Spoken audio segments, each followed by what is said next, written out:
Welcome to Bonn Park. I'm Sarah Geidlinger. And I'm Marshall Ward. And today we have Anthony Reinhart. Anthony is a national newspaper award-winning writer. Boy, we have a real story to share here with our listeners. Yeah, he's covered a lot of stuff over his years. He's worked at the Guelph Tribune, the KW Record, Globe and Mail. But what we're going to talk about today is incredibly creepy and close to home. The story Tony's going to share with us today is about a boy who went missing in 1963 from his home here in Waterloo, just down the street from us. I've lived here in Kitchener-Waterloo my whole life, and I'm astounded that I had never heard this story before until this past summer when I first met Tony. You would think there would have been a manhunt, there were search parties, and we'll go into that, but you think that this would have been something that we all heard about, but it was kept very quiet because the dots weren't connected until much later once Keith Henry's murderer confessed. Yeah, it's almost like the tapestry was unwoven in reverse as the story unfolds. And Tony was there in 1998 to capture this many years later. And over 20 years later, we're now going to hear that story. It doesn't exist anywhere online. So Tony's going to share with us a series he worked on called The Lost Boys. You also did a little bit of your own research, talking to some neighbors in the area, and nobody remembered this. Right. We're talking about Avondale in Waterloo and also Dunbar. The two key streets that come into this story, and nobody knows what I'm talking about. We also give Tony a chance to talk about some of his other writing adventures. Again, this is a remote interview with Tony. Welcome, Tony Reinhart. Welcome to Bonn Park. Welcome to Bonn Park. Welcome to Bonn Park. Welcome to Bonn Park. Welcome to Bonn Park.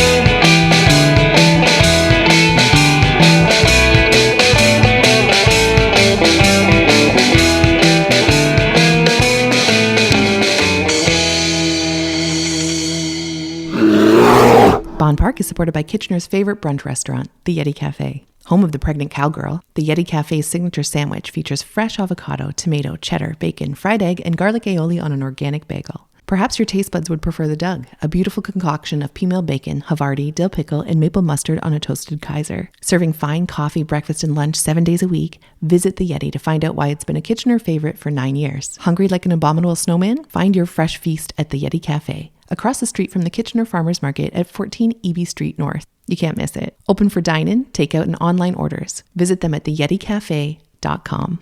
I like the Sasquatch. With Ontario's current lockdown, the Yeti Cafe is offering online ordering and takeout. Bonn Park is supported by Artline Salon. Artline is not like any salon you've ever seen. To truly get what Artline is about, you have to experience the experience. You become the canvas for the talented stylist, makeup artist, and eyebrow specialist, and you are in the hands of talented artists. Lena's own talents stem from her competitive hairdressing background.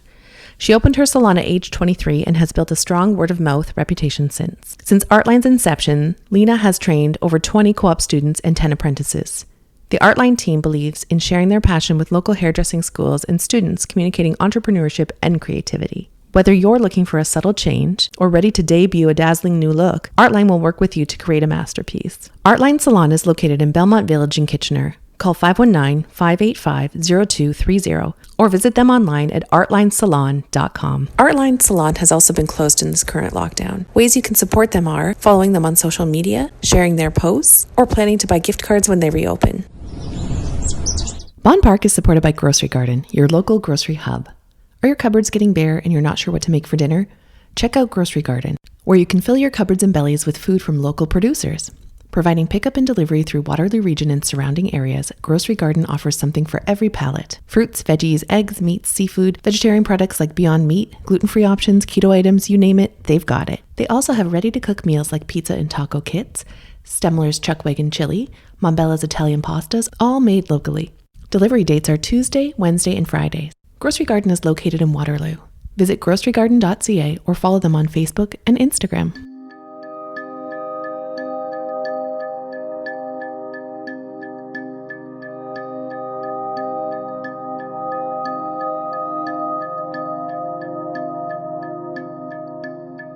Tony Reinhart, thank you so much for joining us. Thanks for having me. We're looking forward to talking to you today. I want to know how you and Marshall met. I only met Tony this past summer. We have a mutual friend in Colin Hunter, who was a previous guest on Bonn Park. And we kind of sat around his backyard and had a couple beers, and there was a campfire, and we talked about a lot of things regarding our various writing careers. But Tony began telling me the story about a series called the Lost Boys series. And it was about an abduction that happened here in the 1960s. And I had never heard anything about this before. And I was just on the edge of my lawn chair listening to it. So I was hoping to talk to Tony about that, as it's kind of like it's haunted me. Like, it's just, I've thought about it every day since. And I haven't had a chance to tell Tony this because I don't remember these details when he first told it. But I grew up very close to that neighborhood, Avondale and Dunbar. And so there's something about the fact that it was so close to my home, and that I had a friend on Avondale that really has resonated with me since. So, okay, Tony, can you share with our listeners that story you wrote back in, it was 1998, and it was for the Waterloo Region Record? Yeah, that's right. So in 1998, I was working the night police beat at the Record. I don't know if they still have one of those or not. Papers have shrunk quite a lot. But I worked the night shift so that I could look after my young sons at home during the day. So I would go in every night and I would do police checks. And one night I was doing my police checks, calling all the stations around Waterloo Region. And one of the staff sergeants, a guy named Al Cassidy, just sort of offhand mentioned this old missing persons case that he had worked back in the 60s involving a young boy named Keith Henry, who was 9 years old and when he disappeared in 1963 in Waterloo. So he started telling me this story, and I started thinking, wow, I've never heard of this story. And the story got worse, of course. Keith Henry, it turned out, had fallen victim to someone who turned out to be a serial killer, a really disturbed young man named Stanley Rice. So I was intrigued, just as you were, Marshall, at hearing this story for the first time, because I grew up in KW. I'm like fifth generation Waterloo Region person. I have older brothers who would have been about the same age as the victim in this case. And I just thought, wouldn't this be something my parents would have talked to us about, you know, some big story that happened back in the 60s, but they never had. So I was quite intrigued. And so after I got off the phone with Staff Sergeant Cassidy, I went into the records library and pulled out some old files on this case. And that's when I just, you know, my head exploded, because I had never heard of a serial killer having ever been active in sleepy old KW. And a child serial that's killer. where it started. And that's what's so bizarre to me too. It's like, I could swear my parents were like encyclopedias when it came to Waterloo history and bad things that happened here. And they knew about every drowning and every house fire and everything really. And I'd hear these stories over and over again, and I never once heard them ever mention this. That's what was so puzzling to me.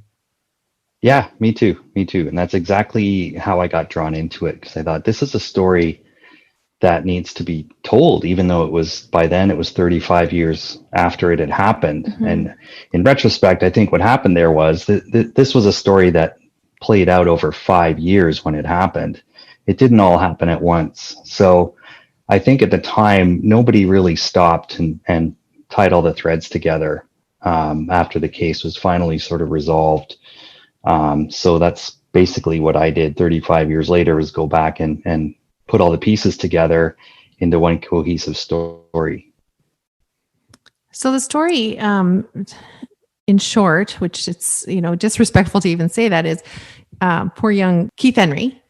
Keith Henry was out playing with some friends, and one of them turned out to be not so much of a friend, had planned this outing as a murder to impress the third friend that was there. Is that right? Right. Yes. And the perpetrator was quite a bit older. Keith Henry was 9, and Stanley Rice, the killer, was about 20. So, you know, he was, that was sort of his MO. Stanley Rice, he would ride around on his bike and befriend young boys.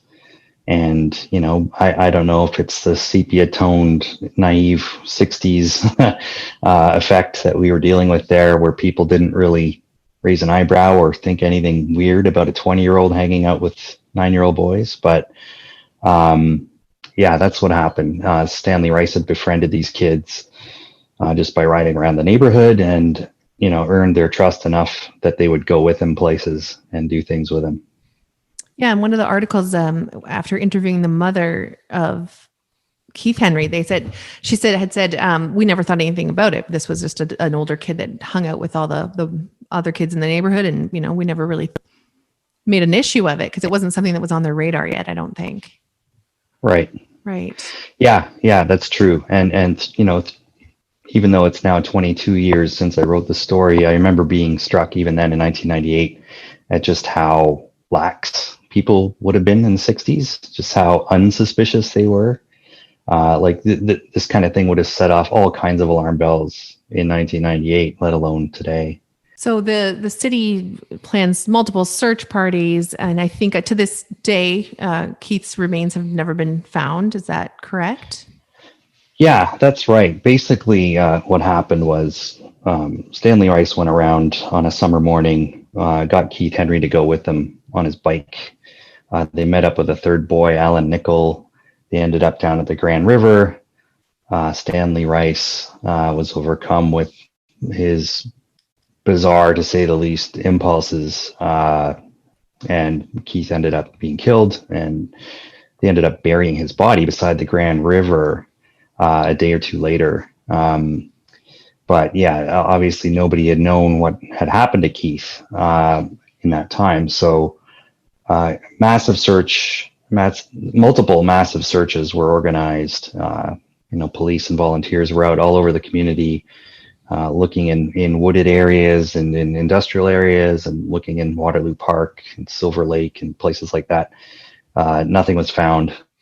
And it wasn't really until 5 years later and 2 more murders later that Stanley Rice was caught in Florida and ended up ultimately confessing not only to a killing he had done in Florida, but another one in Ohio, and to Keith Henry's murder in Waterloo.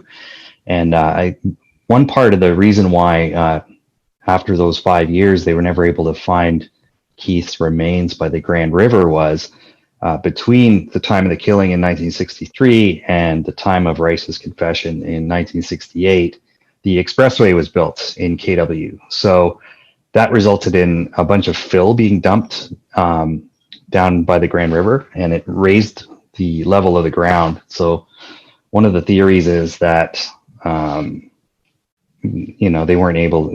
didn't dig deep enough, or that the disturbing of the ground by the river somehow may have further obscured Keith's remains, but no one's really sure. Mm-hmm.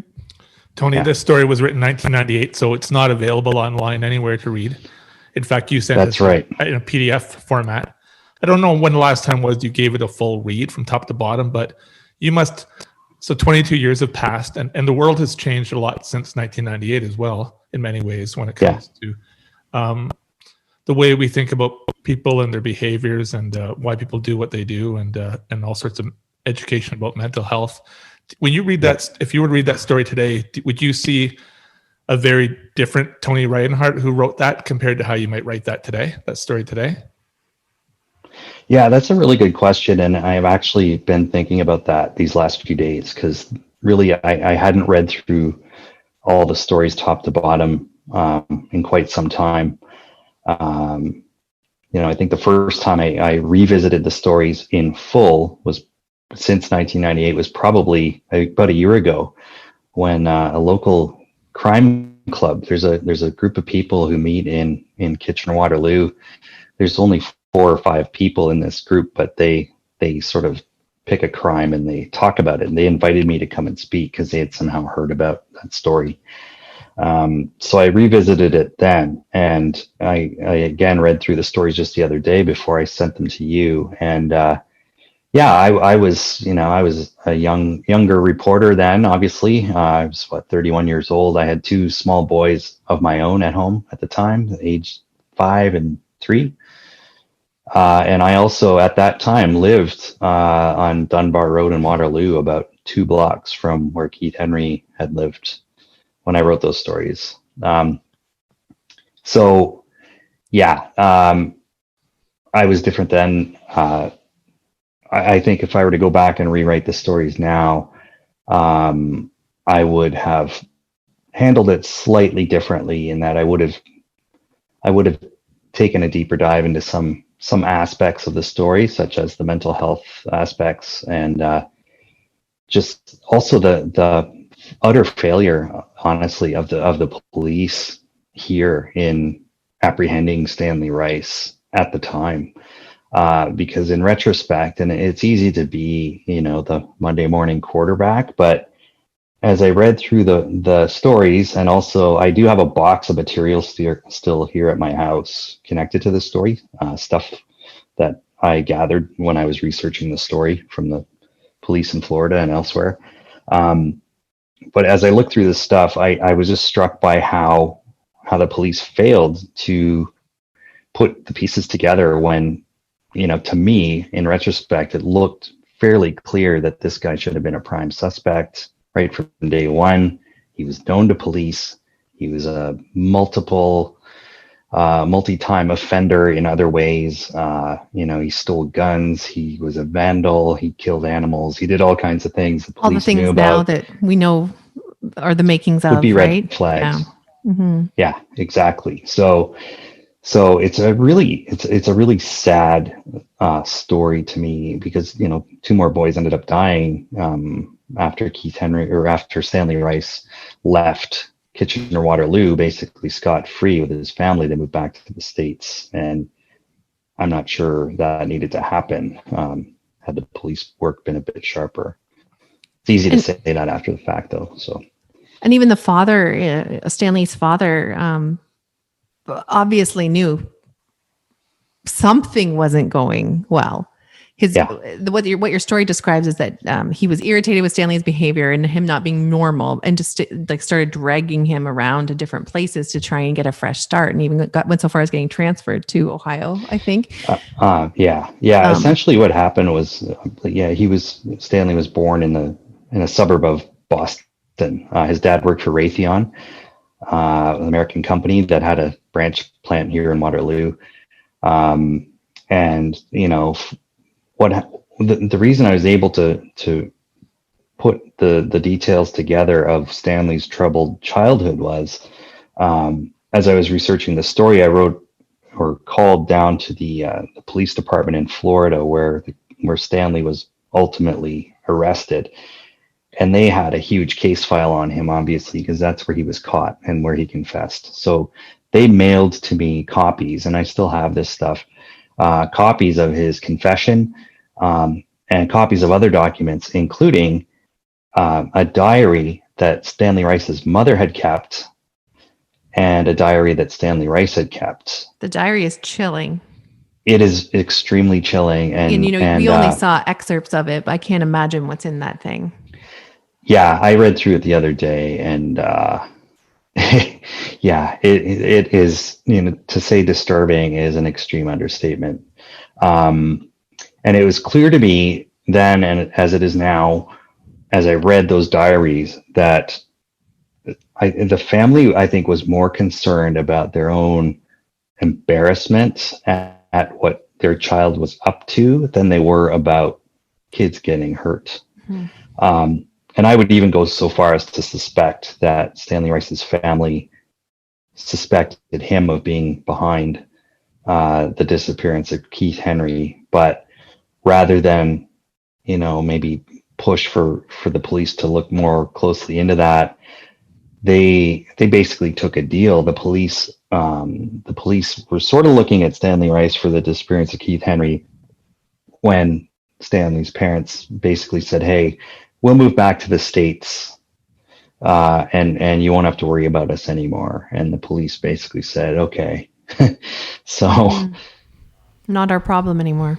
It all just seems so small towny. It's like it's something out of a movie with one sheriff and a few police, And these are the days before Waterloo Region was an entity. So there was a police force in Kitchener, police force in Waterloo.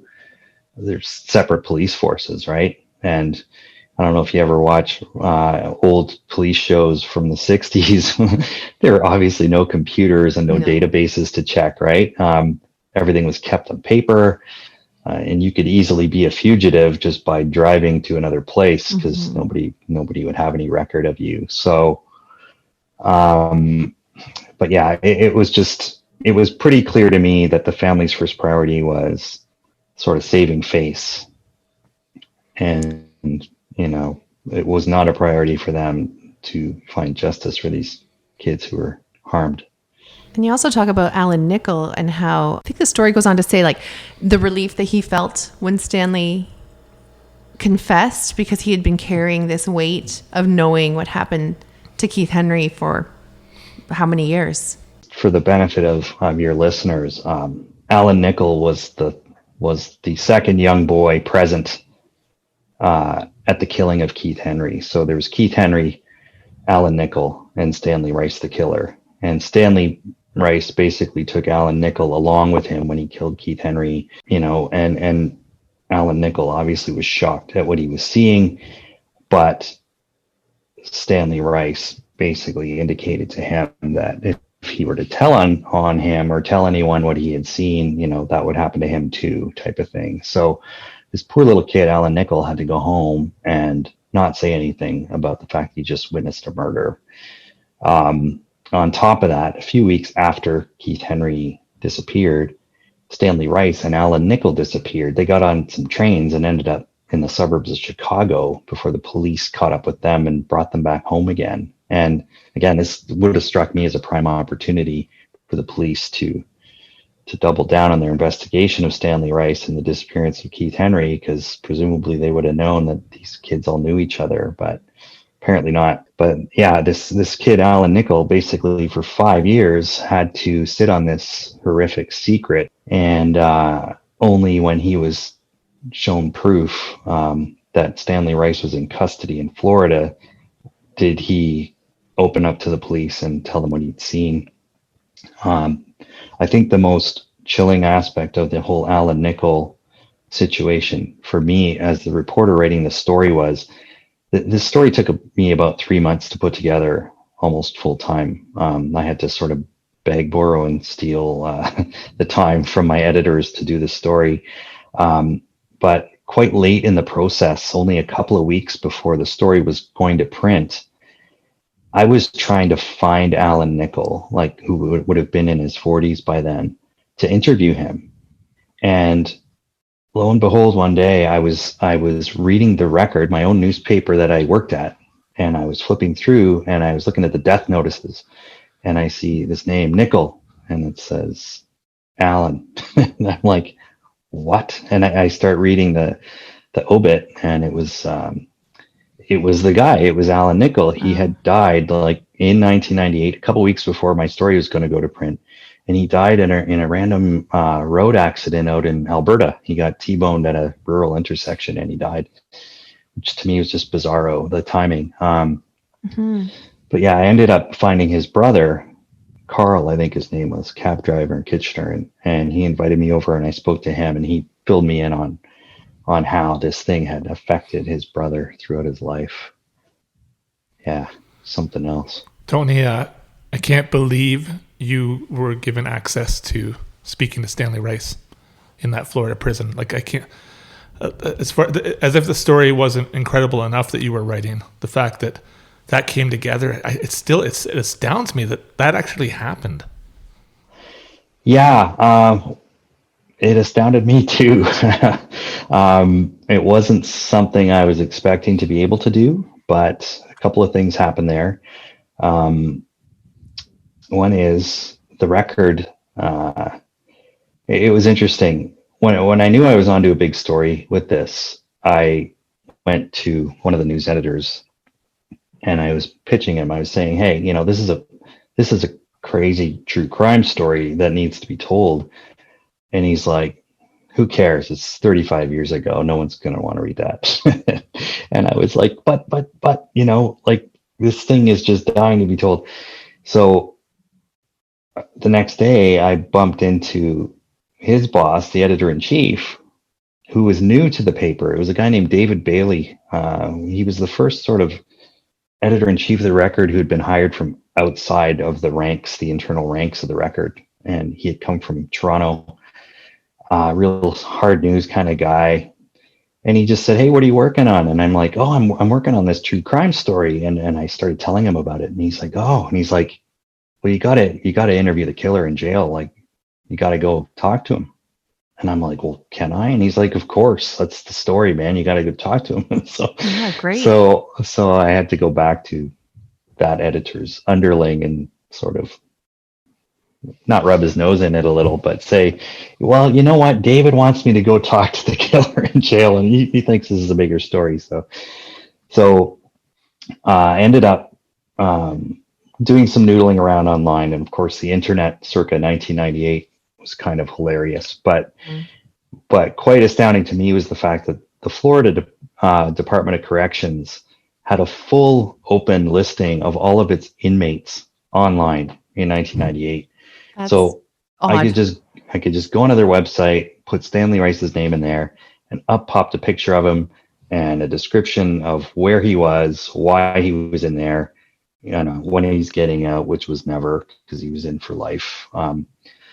So I thought, wow, they're pretty open in Florida about their, correctional system. So I called the Broward County Sheriff's Department, where Rice had been arrested when he confessed.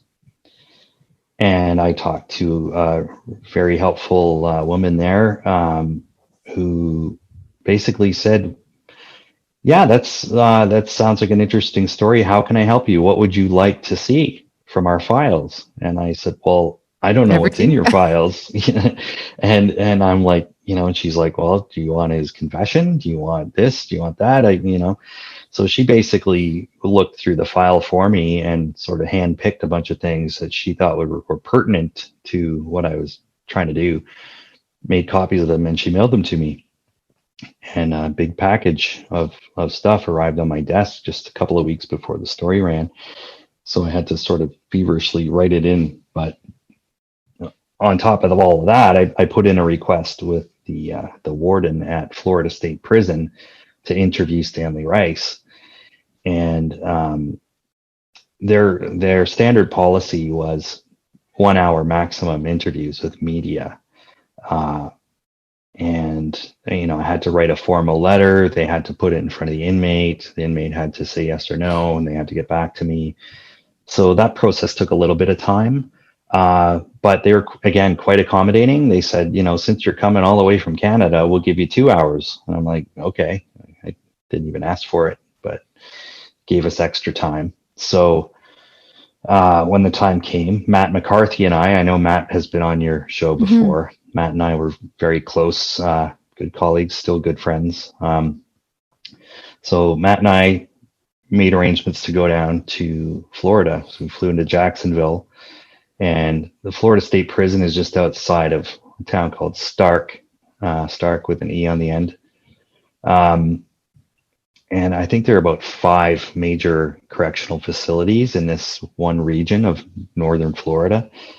Not a very nice part of Florida, not the kind of Florida you see in the Disney World brochures by a long shot. So Matt and I went down, and we basically were down. We went down, went to do the interview on the second day, and then on the third day we flew back. So it was pretty quick down and back up again. But it was quite an experience, for sure. We flew into Jacksonville and then made our way over to Stark, stayed in a hotel, and the next morning headed out to Florida State Prison to do the interview at the appointed time. And as we drove up the long roadway into the prison property, we couldn't really tell where we were supposed to go. It wasn't really obvious. It was very strange. But we did come upon a small sort of parking lot in front of what looked like sort of a portable classroom, like you would see here attached to a school. And we thought, well, is this the office of the prison, outside the fence, and it's like a portable. So we parked the car and went into this little outbuilding, and there was a receptionist inside. We felt like we'd stepped into 1972. It was like brown paneling on the walls. It was like my mom's basement back in the day, and a woman sitting there with a switchboard behind her with the wires and everything. And again, 1998, most people had gotten rid of those switchboards by then. But she's, Southern drawl and everything. How y'all doing today? And Matt and I are like, fine. And gave her the full details on why we were there. We're here to interview an inmate. Gave her all the details, the time, the names, everything. She took that information and got on the phone and called into the prison and just said, a couple of guys here want to talk to an inmate. That's all she said. And so it was taking quite a long time because she really hadn't given them much information. But finally, I sort of encouraged her to share more information with whoever she was talking to inside the prison so that we could actually get inside and do our work. So finally, she just got off the phone and said, just walk up to the fence, go outside and walk up to the fence. So Matt and I walk outside, we go up to the fence. We still can't see a human being anywhere. And the fence opens. So we walk through, and then there's another fence. This is all still outside in the hot sun. Second fence opens. We walk through that one. It closes behind us. Third fence opens. We walk through that, and then we're in front of the building. So there's a stairway. We walk up the stairway. Still no people anywhere. And finally, we just hear over a speaker, step inside. And we step inside, and there was it's kind of like an old theater box office, but with 2-inch thick green bulletproof glass and a speaker. You could sort of vaguely see a guy behind there. He was talking to us, telling us what to do. Take off your belt, take off your shoes, anything metal, put it in the bucket, all of that.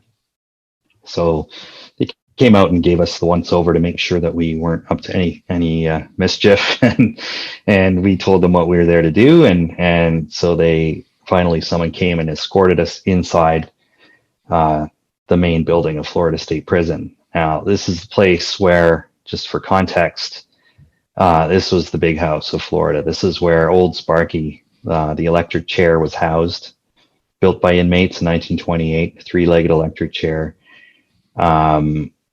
And we saw some inmates being walked around in shackles and orange jumpsuits and that kind of thing. Some death row inmates probably. So we were taken, down a couple of hallways and into an area that was similar to, if you walk into like a modern high school here, or not even a modern high school, but a 60s or 70s high school, and you make your way to the principal's office, there's sort of an internal warren of offices inside the school. It was like that. They took us into this internal office area with multiple rooms in it, and just took us into a very small room, and sat us down at a table, Matt and I. And the table was maybe, 5-6 feet long, 3 chairs, and we waited and waited. And finally, they brought Stanley Rice into the room.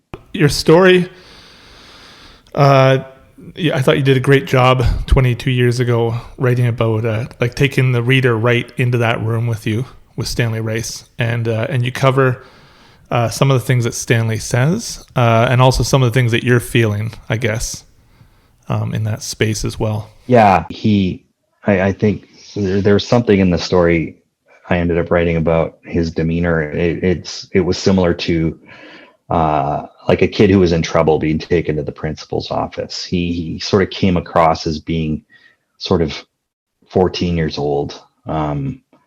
He's very slight, small man, pale, not menacing or threatening in any way in the least. In fact, he was kind of the opposite, sort of nervous and sort of shy, maybe like a dog that's been abused or something, like just sort of a little bit, on guard and defensive. So it was a little bit awkward, clearly. Usually as a reporter, you make a little bit of small talk, you shake hands, whatever. There was none of that. Thankfully, he did start to talk a little bit about why we were there. And he said, when I got your letter asking for an interview, I went to the prison library and I looked up the record in this directory of advertising outlets. Back in the day, print media used to be listed in these books, so that advertisers could see where they could place ads in print publications. So Stanley Rice had gone to the trouble of looking in one of these ad directories for the records listing in there, and he said, I couldn't find it in there, and I thought maybe the paper didn't exist anymore and that, someone was playing a trick on me or something. But clearly the paper's still going. And we said, yeah, it's still going. So it was interesting that he sort of went out of his way to try and research where we were coming from. But it was also pretty clear that he hadn't had any visitors in a while. So, I kind of eased in with some questions, and then we got into the heart of things. And, Matt was taking photos the whole time, and I found Stanley Rice's answers sort of growing shorter and shorter the closer we got to the moment that he killed Keith Henry. They basically sort of winnowed down to, 5 words, 3 words, 2 words, 1 word. And he shed one tear that I can remember. And when he talked about when he took Keith's life, and just this one tear formed in his eye. And Matt got a picture of it, I remember. And then that was it. We kind of came out the other end of that part of the story, and he wasn't emotional at all after that. It's arguable whether he was even emotional then, when the tear would be a sign of emotion, but he wasn't really expressing any emotion verbally or visibly other than that one tear. Yeah, and we had also, these are the days before Google Maps and Google Earth and Google Street View and all of that. So one of the things I had done in preparation for the interview was get an aerial photo of the location where the murder happened. The murder of Keith Henry happened along the Grand River, and where he was supposedly buried. And so I had to go, I think, to one of the local government offices, Waterloo Region or somewhere, to get an aerial photo of that spot, get it printed. And I took it with me into the interview, and I put it on the table, and I said, here's the Grand River.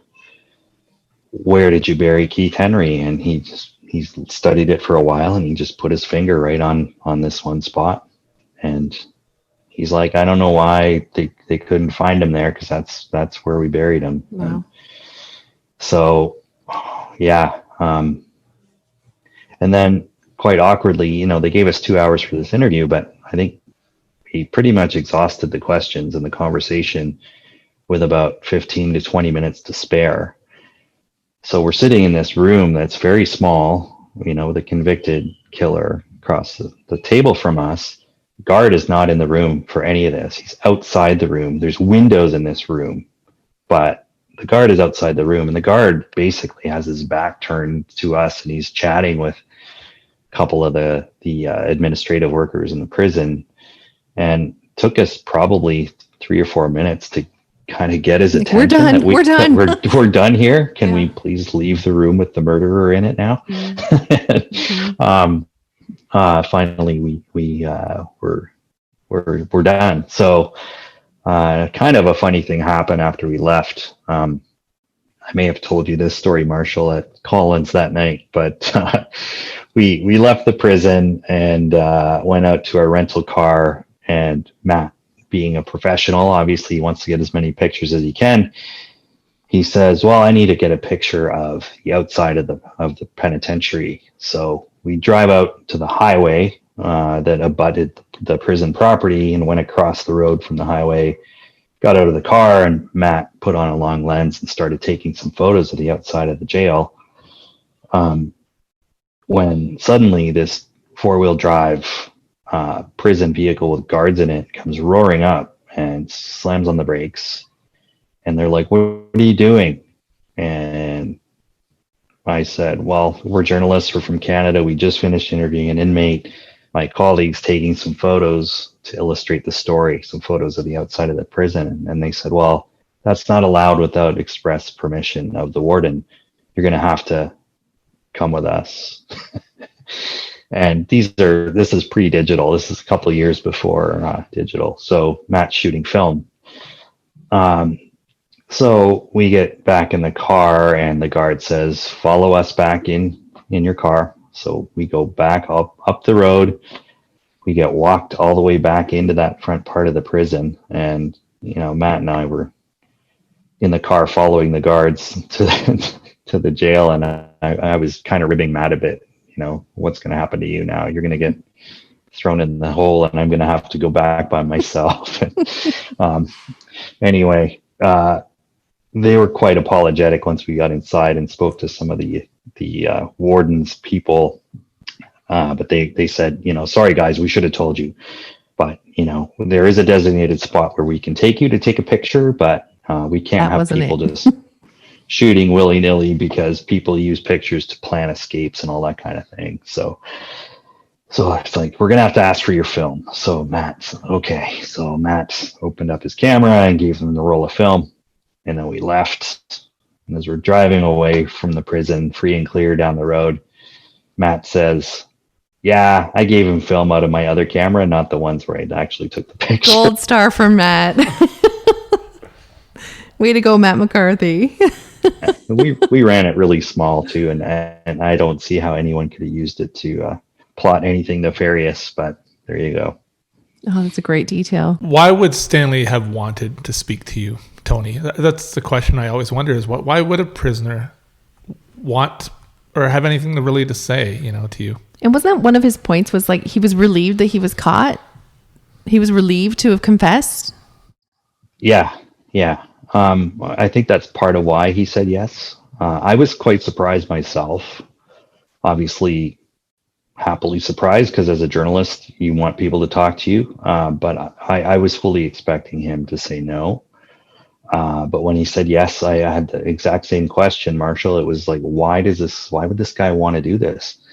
The only thing I can think of is he probably didn't have a lot of conversations with people at all of any kind through those years that he had been in jail. So he'd been in jail for 30 years by the time we talked to him. He was in a protective unit away from the general population because he was a child sex killer. So he would not have had a lot of contact with other inmates. I'm not sure if his family was very much in touch with him. I don't think they were. I got the impression that, they didn't spend a lot of time worrying about him. Also, based on what he told me when I asked him if he thought he would reoffend, he said no. And I think he maybe saw this as an opportunity to say, yeah, I did something really bad. It was wrong. It was all my fault, but I know it was wrong and bad and all my fault, and I would never do it again. I think he was looking for an opportunity to say that to somebody. To me, it was kind of tragic that he still believed that there was, nothing more wrong with him than a bit of flawed thinking, he called it. Like he even described to me going home the night he killed Keith Henry and pacing around in his basement and being upset, and then all of a sudden he wasn't upset anymore. And I think I quoted him in the piece saying something like, it was like a fuse burned out. It was like he was starting to get upset, and then there was a break, and he wasn't upset anymore. Which is actually like a kind of byproduct of, because Stanley was an abused child himself. The story goes on to say was sexually abused and in quite a violent manner. That is a byproduct of, or a reaction of someone who's been abused in their life, is to totally shut down, right? You can have the fight, flight, or freeze, and the freeze can very often just be disassociating yourself from that situation that you're in. And he might not have had the words to say it, right, with his flawed thinking and a fuse burning out. But again, everything fits the checklist of things that most of us know now. I found it interesting too, that he disavowed any blame. Like he didn't put blame on anyone but himself. Like I gave him an opening to say that, the abuse that he had suffered himself may have played some role in how he turned out, and he wouldn't have any of it. He was like, no, it's nobody's fault. It's not my parents' fault. It's not anyone's fault. It's my fault. This must have been an incredible time in your life. I think about how old you were. You wouldn't have necessarily been a really seasoned writer at this point, but at the time, and when this was coming out in the paper, you must have felt like a rock star having done this story. And it must have felt incredible when this thing was finally came out in the newspapers at a time when a lot of people had the physical newspaper still land on the front porch. Yeah, it did. It did feel really good. And I didn't want to feel celebratory at having chronicled this terrible story, but taking that aside, professionally, yes, absolutely, it was a high watermark. To that point, I was 31 years old. I had started my career 10 years previous, so I was 21 when I got my first journalism job in Guelph. The Tribune, still going strong. The Trib. Mm-hmm. Worked there a couple of years and then got on at the Record. So I had been at it a few years by then, but this was definitely sort of a high point. I had not reached a high point like that before in my career, before that summer.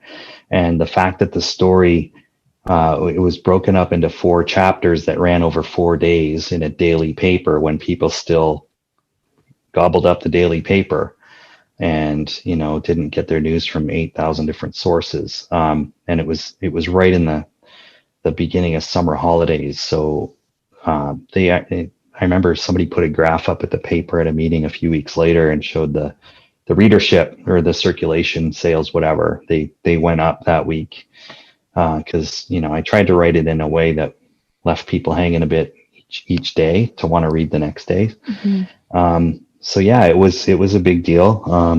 I think about you and Matt driving away from the prison. Matt's got the photos and you've got the interview, and it must have felt like, wow, we actually did this.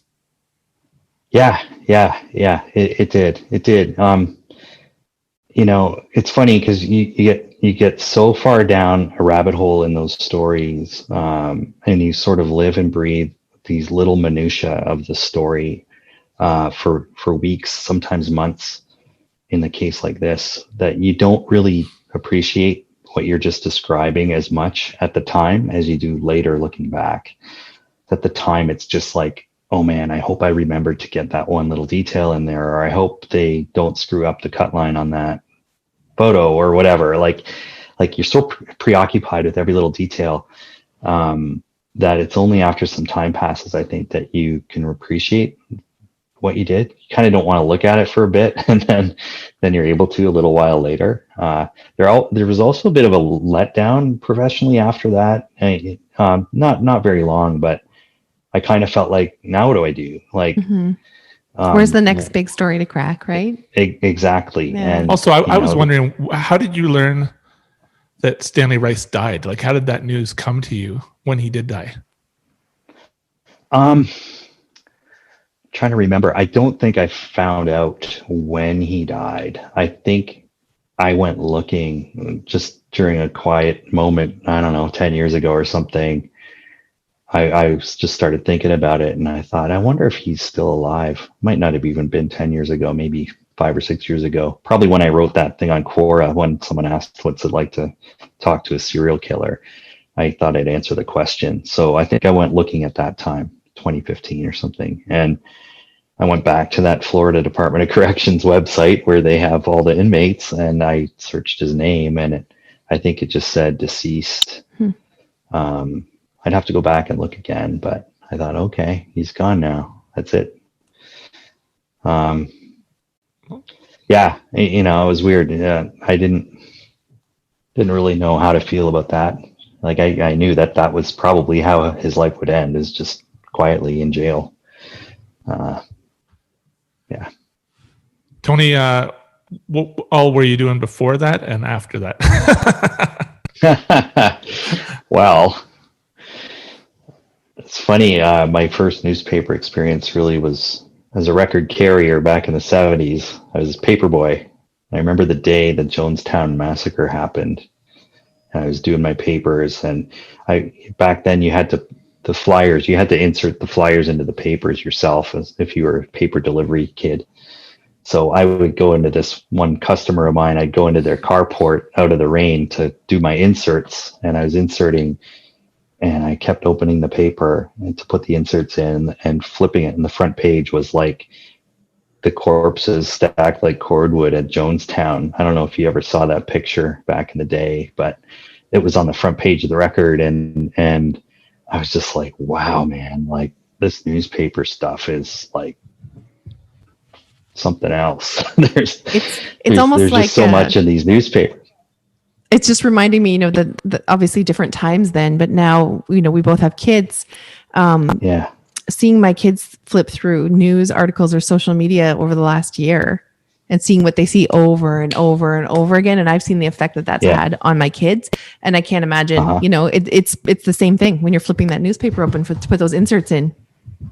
Yeah. Yeah. So, I wouldn't say that was some kind of epiphany or it didn't inspire me to become a journalist or anything, but I'm just telling you that story to tell you that like newspapers were part of my life as a young kid, and as a student at school and grade school, we used them a lot, and I read the paper every day. My family was a newspaper reading family. My dad had worked at the Record. My grandpa had worked at the Record, not in journalism, but in circulation.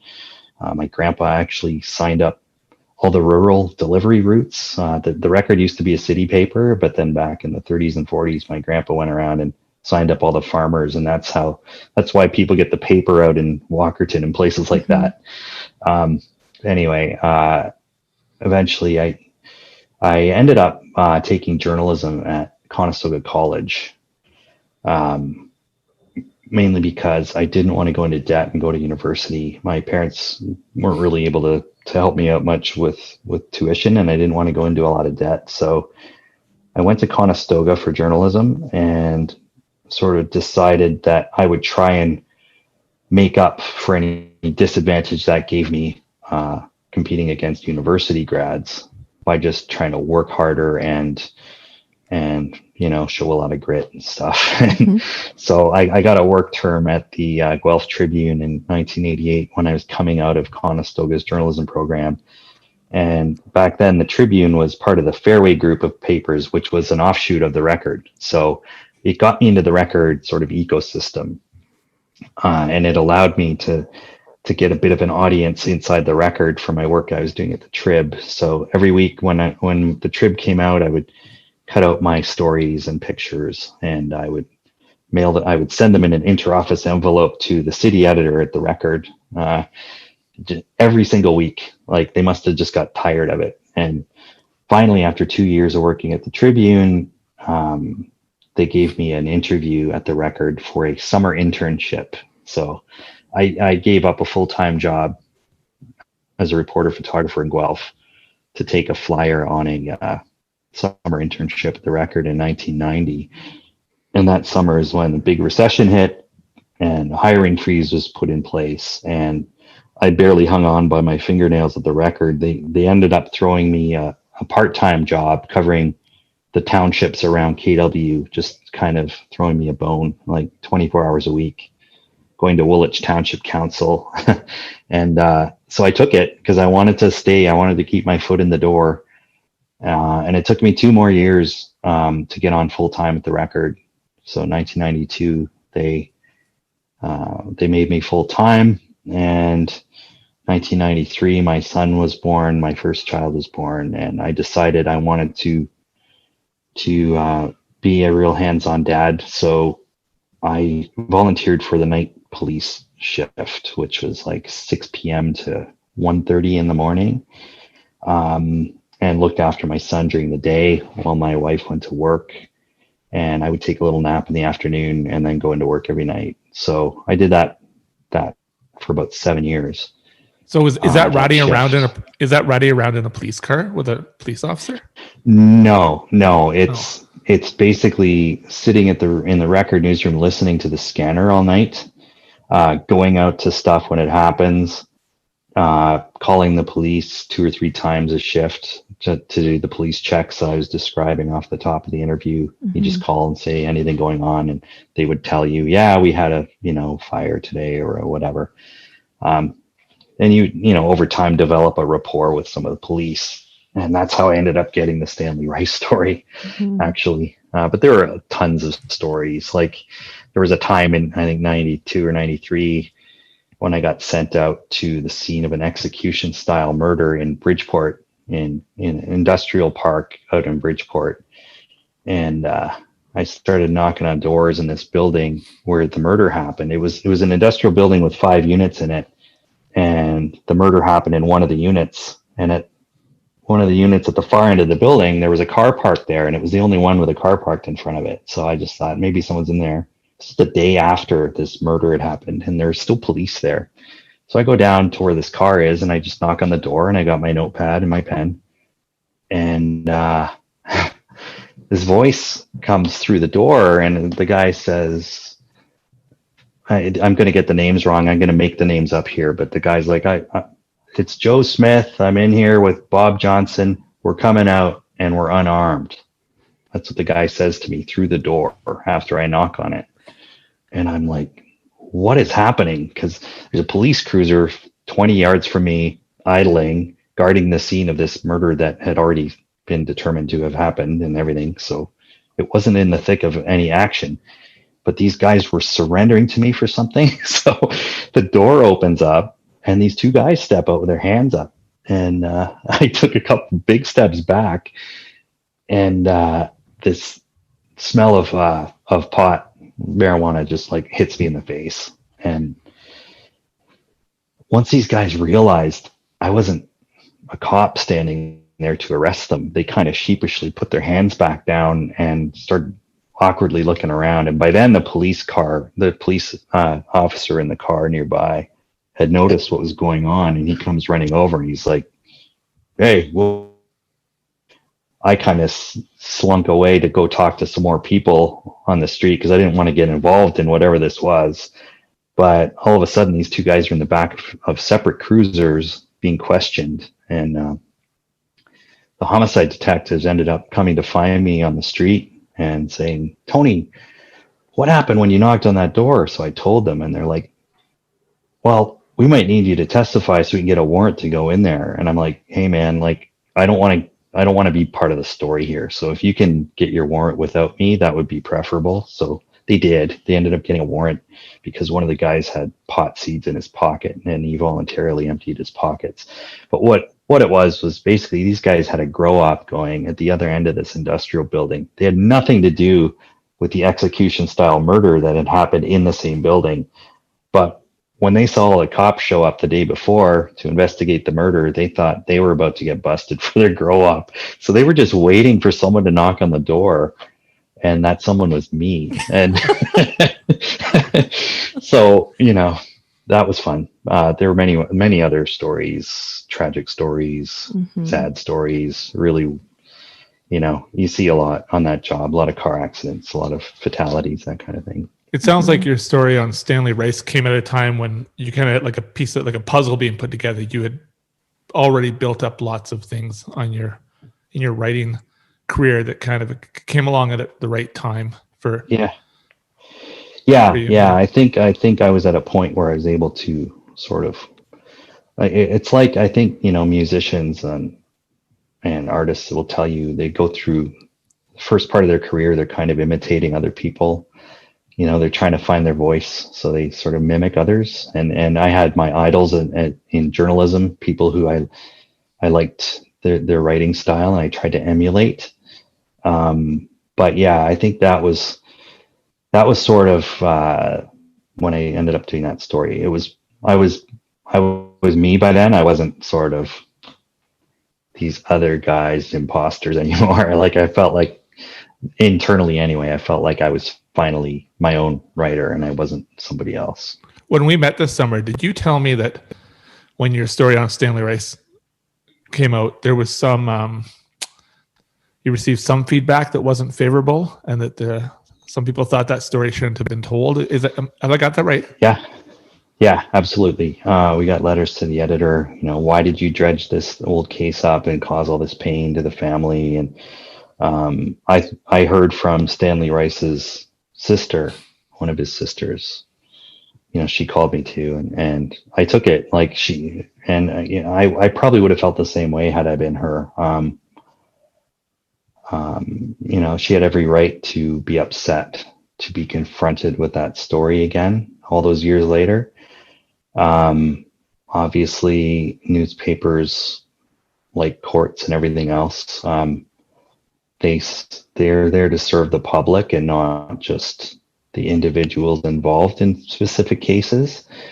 And that can sound cold and callous. And you try not to be cold and callous when you practice the craft. But at the end of the day, journalism is about serving the community with information and with stories, even if they're painful to read. So yeah, I think about I think about how there are details in that story that are very disturbing and sickening to hear. But if you left them out, there'd be something. Well, first of all, there'd be something amiss. Like they wouldn't be there.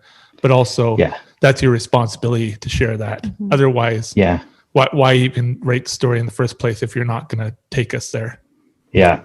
And we're in a different time now. Like, people assume that if you do something wrong, or if somebody does something wrong, that's going to be in the news. And unfortunately, you might even fall prey to the cancel culture that we live in right now. Well, yeah, and just as we've been talking here, it just occurred to me too, because this stuff wasn't going to be circulating on the internet in a billion different places in 5 seconds. It was easier for people to avoid the story if they wanted to avoid it. Mm-hmm. And because it was played out over 4 days and you had to basically get the print edition of the paper to read it, you could avoid it if you wanted to avoid it. I think I warned Keith Henry's mom, because I had interviewed her for the story, as you saw. And I think I actually warned her. I said, look, this is disturbing, and I'm sorry in advance. This is disturbing. You might not want to read it, or might not want to read all of it. Because I knew it would be, you got to be a human being first and a reporter second if you're going to do the job the way it needs to be done, I think. And this is your home. You're not writing about some faraway land, Exactly. I was going to say there's a wonderful TED Talk by Monica Lewinsky wherein she talks about, had her situation happen now, that she would most likely be dead. And what she sort of means by that is she was able to do all the things that you just said. She was able to not buy a newspaper, not turn on the TV or the radio, take her phone off the hook, not answer her door, and protect herself in that manner. Something like that happens now. And like you said, it's everywhere in probably less than 5 seconds. Everybody sees it. There is no time for warning, Yeah. And everyone has an opinion on it. And everyone has an opinion.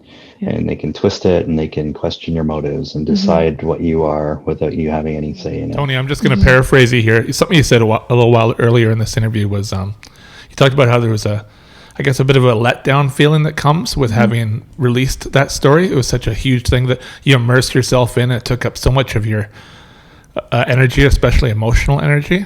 What did come after that? I actually don't know a lot about, like, if you're a National Newspaper Award winner and if that kind of validation matters to you, but what kind of things did you find yourself chasing after the Stanley Rice feature?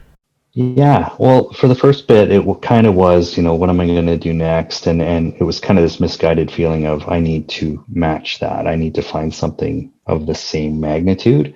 I didn't stay in that phase for very long because I knew that was just unrealistic. So I just kind of went back to my knitting, doing my nightly cop checks and all of that. And, some more stories just naturally presented themselves in due course. I also mixed things up a bit shortly after that. Mixed up is kind of minimizing what ended up happening to me personally, which was the end of my first marriage. That happened in the middle of 2000. So about 2 years after that story. Had nothing to do with the story, but my life changed. Within a year or two of that story, on the personal side. And I also professionally, I took time out from reporting and went on the editing desk. So I became a copy editor. And that was right around the time that my marriage was kind of disintegrating. So I wanted to take a pause from the reporting, and maybe the Stanley Rice story did contribute to that in retrospect. An accumulation of sort of 10 or 12 years of reporting, which can be a bit of a grind. I wanted to sort of tap out for a bit and do something different. So I went on the editing desk and thought I would be quite happy there. But within a few months, I was kind of getting itchy again and wanting to write again. I was ready to write again. I'd gone through this separation with my wife and all of this sort of emotional upheaval that comes with that. And it was around the end of 2001. So I was on the editing desk when 9/11 happened, and I got to write like the huge headlines that are this big and stuff. But by the end of 2001, late 2001, I was ready to start thinking about going back to writing. So in the fall of 2001, about 2 months after 9/11, I went to a conference in Boston, the Neiman Narrative Journalism Conference. So Harvard has an institute called the Neiman Foundation, which is all about long form storytelling. And that was kind of the heyday of long form newspaper storytelling. So I asked the Record, will you send me to this conference? It's over a weekend. And they said yes. So I went, and that was a huge turning point in my writing career, because I was going to these sessions where Pulitzer Prize winning feature writers from all over the States were giving talks about how they did their work. I got to talk to this guy who was kind of my idol at the New York Times. His name was Rick Bragg. And I actually got to sort of corner him and give him a hard copy of a story I had written for the Record, just a short piece I had done about this eccentric old man who got hit by a car in Kitchener, and he was a real character. He used to dress up as Elvis, and he got hit by a car and killed. And I went and sort of told his life story a little bit in this very short Record story. So I gave a copy of that to Rick Bragg, this Pulitzer winning feature writer who had come from dirt poor background in Alabama and rose into the New York Times and became a Pulitzer winner. So he was my kind of reporter, underdog guy. And I gave him the story and thought nothing else of it. Flew home, went to my apartment in Waterloo, picked up my phone and checked my voicemail. And here it was, Rick Bragg left a message on my voicemail at home in Waterloo. He's like, I'm standing in the airport. I just read your story. It's really good. I really like it. And he starts citing passages from it. And I was just like, I went from thinking, okay, I'm some wannabe from, the middle of nowhere in Kitchener-Waterloo, which no one's ever heard of. And all of a sudden, this Pulitzer Prize winner is telling me that I got chops, right? And so it completely changed my perspective on myself, really. So it's funny because I went back to the Record the next day and told the managing editor this story about Rick Bragg leaving me this message, or about going. No, sorry, I told him the story about going to the conference, and all these Pulitzer winners were there, and he's like, "You must have felt really small and insignificant there, eh?" And I was like, "No, man. Like, it's the opposite. I felt like I could be one of those people if I really apply myself and, just keep doing it."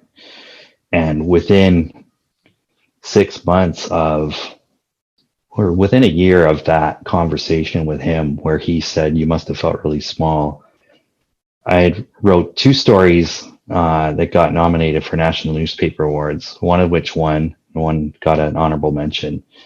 And they were both Matt McCarthy related stories that we worked on together. But yeah, I had a really good year after that, going to that conference. And because of the NNA nomination and win, the Globe and Mail basically poached me from the record in 2003. And I thought, well, I've got 2 young kids in Waterloo, got a great job at the record. Do I want to leave it? I'd been there 13 years, and I thought this door is probably opening once in my lifetime. I either step through it or forever wonder what would have happened. So took the job, moved to Toronto, and worked at the Globe for 8 years after that. Matt McCarthy and Colin Hunter, who I think is a remarkable writer. Yes, that's good company you were keeping around that time. Oh yeah, yeah, absolutely. Yeah, those guys are awesome. And Colin had just started not too long before I left the record. But on my way out, I had an exit interview with that same managing editor who said, "You must have felt small at that conference." We went out for beers, and there was a job. He wanted to know who he should hire full time from the interns who had been working there. And I said, "You should hire Colin Hunter," and he did. So yeah, there was no.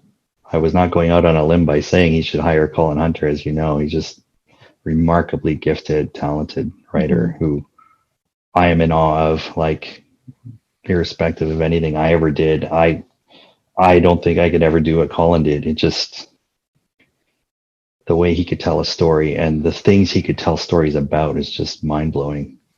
And Matt McCarthy as a photographer, just amazing, right? Absolutely. Again, mind numbing.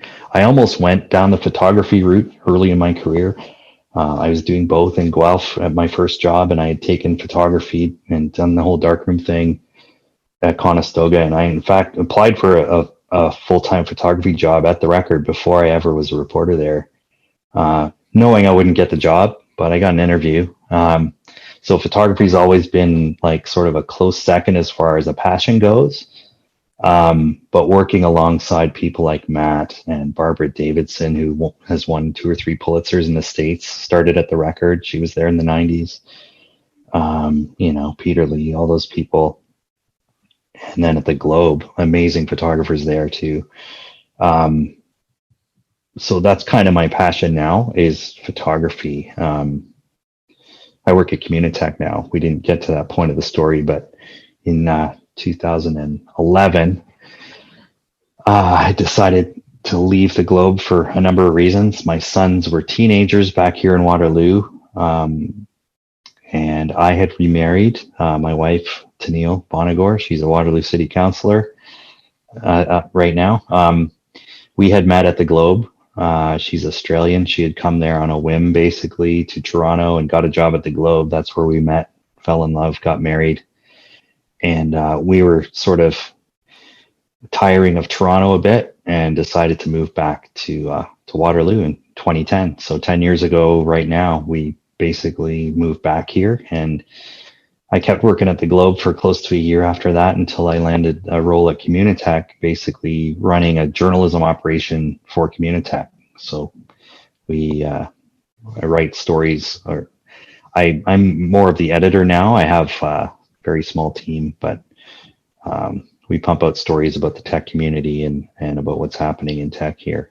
I think about your writing career and how not a lot of people have an opportunity in their lives, in their professional careers, I'm talking about, to have, a really nice beginning chapter and a middle and then an end, and to finish it on your own terms without being let go, or something.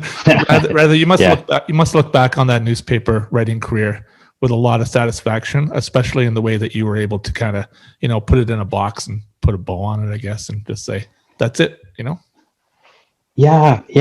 Your face says it's not it. well, it's funny. I was listening to some of your previous episodes. I think it was one with Matt where you're talking about, like when you've been doing something a long time and what keeps you going, kind of thing. It's like, if you're not getting better at something, or no, you guys were talking about looking back at your old work and kind of maybe cringing at how bad it might be. And to me, that's a good thing, because it means you're growing and it means you've gotten better.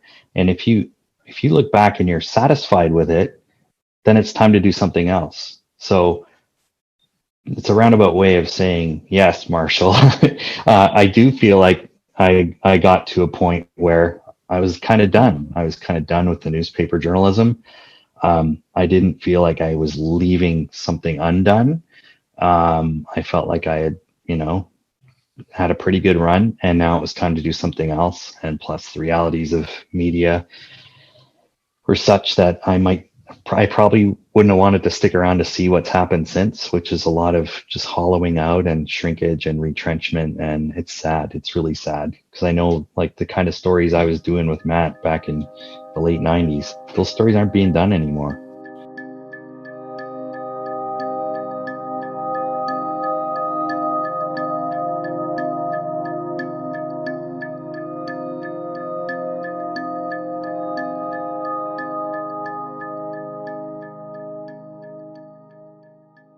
Hey all, thanks for meeting us in Bonn Park. Please like, rate, and subscribe to our podcast on the platform that you're listening to. And follow us on Instagram and Twitter at Bonn Park Podcast.